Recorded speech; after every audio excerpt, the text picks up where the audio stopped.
Hello friends, welcome to Vacancy Vista. ICAR CRRI Cuttack तरफରୁ ଆସିଯାଇଛି କେତୋଟି vacancy ଆଉ ଏଇ ଭିଡିଓରେ ଆମେ ଦେଖିବା ସେ ଭ୍ୟାକେନ୍ସି ପାଇଁ ଏଜ୍ କ୍ୱାଲିଫିକେସନ ସାଲାରୀ ପୁଣି ସିଲେକ୍ସନ ପ୍ରୋସିଜର କ'ଣ ରହିଛି ଚାଲନ୍ତୁ ଭିଡିଓକୁ ଆମେ ଷ୍ଟାର୍ଟ କରିବା।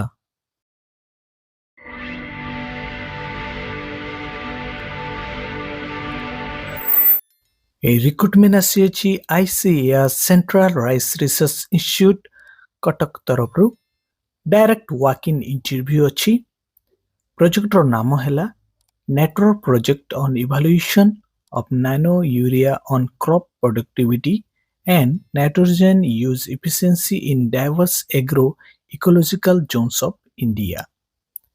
ईएपी नंबर होची 467। पोजीशन रो नाम होची यंग प्रोफेशनल 1 YP1। एही पोजीशन पाई दीडी वैकेंसी रही। सैलरी आमे देखिबा सैलरी रही 30,000 टंका पर मंथ।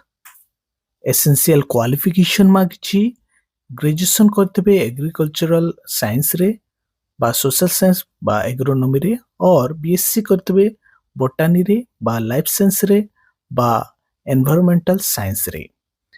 ए पोस्ट पाई मिनिमम एज मागिछि 21 बयस, मैक्सिमम एज मागिछि 45 बयस। एज रिलैक्सेशन मध्य रही सेंट्रल गवर्नमेंट रूल अनुसार। इंटरव्यू डेट होची 12/2/2026 सकाळ 10:30 AM रे हेबो इंटरव्यू। एही प्रोजेक्ट रो ड्यूरेशन आमे देखिबा प्रोजेक्ट रो ड्यूरेशन रही जून 2030 पर्यंत बा प्रोजेक्ट कंप्लीट हबा पर्यंत। जॉब डिस्क्रिप्शन कोन रही आमे देखिबा फील्ड ट्रायल सब कंडक्ट करिया पड़िबो, इम्पोजिशन ट्रीटमेंट करिया पड़िबो, पुणी ऑब्जर्वेशन करिया पड़िबो, सैंपल एनालिसिस करिया पड़िबो, डाटा कंप्लीशन करिया पड़िबो।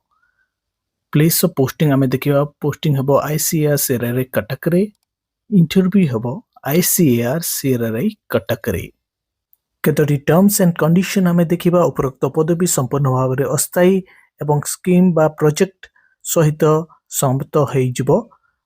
स्कीम बा प्रोजेक्ट समाप्ति किंबा चयन प्रस्ताव रे उल्लेखित अवधि समाप्त हवा परे नियुक्ति प्रार्थी सेवा स्वयं चलित भाव में समाप्त होइजिबो। प्रोजेक्ट समाप्त हला परे कैंडिडेट CRRI बा ICAR रे रेगुलर बेसिस अपॉइंटमेंट पाई आवेदन करि परिबे नाही।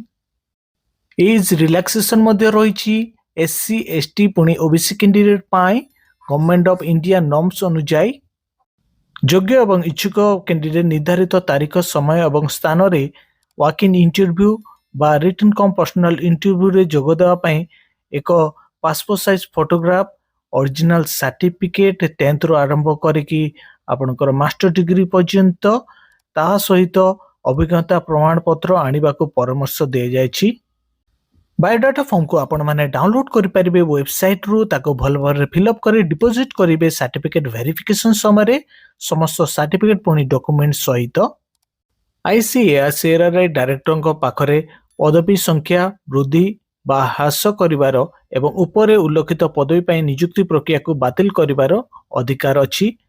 डायरेक्टर को निष्पत्ति समस्त दृष्टि चूड़ांत एवं बाध्यतामूलक हेबो। वॉक इन इंटरव्यू पाई बहु संख्यक कैंडिडेट उपस्थित हेले इंटरव्यू पाई कैंडिडेट को संक्षिप्त तालिकाभुक्त करिवा पाई एक स्क्रीनिंग टेस्ट करा जाई पारे। इंटरव्यू को अटेंड करिया पाई कोनसी TDA प्रोवाइड करा जिवनी। जे कोनिस प्रकार इंटरव्यू विषय प्रचार करिवा द्वारा कैंडिडेट को पदवी पाई अयोग्य घोषणा करा जिवो। जदि वर्तमान चाकरी करछंती तेबे कैंडिडेट को इंटरव्यू रे उपस्थित रहिवा पाई वर्तमान रो नियुक्तिदाता को ठारू नो ऑब्जेक्शन सर्टिफिकेट आनिबा को पड़िबो।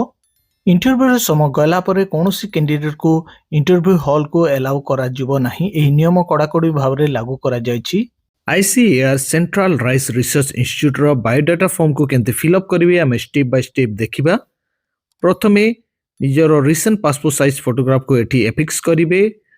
जो पोस्ट पे अप्लाई करछंती पोस्ट रो नाम एठी लिखिबे, EAP नंबर देबे, कैंडिडेट को नाम एठी ब्लॉक लेटर लिखिबे, फादर बा हस्बैंड को नाम लिखिबे, डेट ऑफ बर्थ देबे, पुणी आपन को एबे एज केते होची मेंशन करिवे, को कैटेगरी आपन बिलोंग करछंती जनरल OBC SC ST एठी मेंशन करिवे, आपन मेल ना फीमेल एठी लिखिबे, आपन मैरिड ना अनमैरिड एठी लिखिबे, मोबाइल नंबर देबे निजर ईमेल आईडी प्रदान करिवे प्रेजेंट पोस्टल एड्रेस एठी देबे @po डिस्ट्रिक्ट पुणी पिन स्टेट रो नाम एठी मेंशन करिवे एठी एजुकेशनल क्वालिफिकेशन डिटेल्स पूरण करिवे प्रथमे 10th रो सब्जेक्ट ऑफ स्पेशलाइजेशन बोर्ड बा यूनिवर्सिटी रो नाम पुणी आपनकर परसेंटेज ऑफ मार्क केते थिला एठी मेंशन करिवे ड्यूरेशन ऑफ कोर्स देबे पुणी ईयर ऑफ पासिंग लिखिबे 12th बा आईटीआई जदि करछन्ती तार मध्ये सब्जेक्ट ऑफ स्पेशलाइजेशन बोर्ड बा यूनिवर्सिटी नाम एक्यूरेट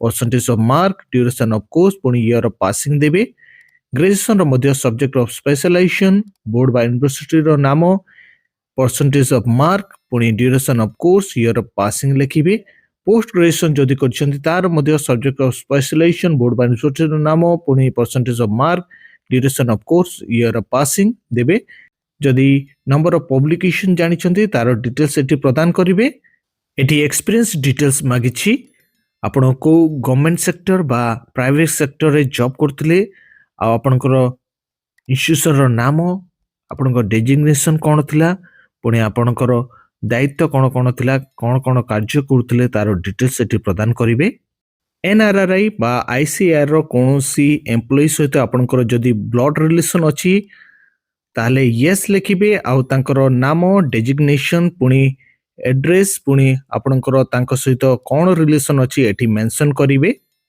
डिक्लेरेशन को भल भाव पढ़िबे एठी लेखा अछि आपण जहा भी स्टेटमेंट दैछन्ती एप्लिकेशन रे प्रत्येक विषय ट्रू कंप्लीट एवं करेक्ट आपनकर ज्ञान अनुसार जदि कोनोसी इंफॉर्मेशन फॉल्स बा इनकरेक्ट और इनकम्प्लीट और इनएबिलिटी थाए आउ इंटरव्यू पूर्वरु बा सिलेक्शन पर जना पड़े ताले आपनकर कैंडिडेचर कैंसल हो जिवो आपनकर एप्लिकेशन मध्य रिजेक्टेड हो जिवो जो डेट रे आपण अप्लाई करचंती सही डेट एठी लिखिबे पुणी निजर फुल सिग्नेचर एठी प्रदान करिवे आ जो वेरीफाइड बाय अछि जेतबेले आपनकर डॉक्यूमेंट वेरिफिकेशन हबो सेही समय एठी वेरीफाइड हबो पुणी सिग्नेचर सील पड़िबो ए वैकेंसी को नेकी कौन प्रकार क्वेश्चन बा डाउट तले आपण माने कमेंट रे पचारंतु मु आपण को रिप्लाई बैक करिवि आ ए नोटिफिकेशन रो पीडीएफ लिंक को मु डिस्क्रिप्शन रे पके देबी आपण माने सेटु डाउनलोड करि प्रत्येक विषय को चेक करि पारिबे।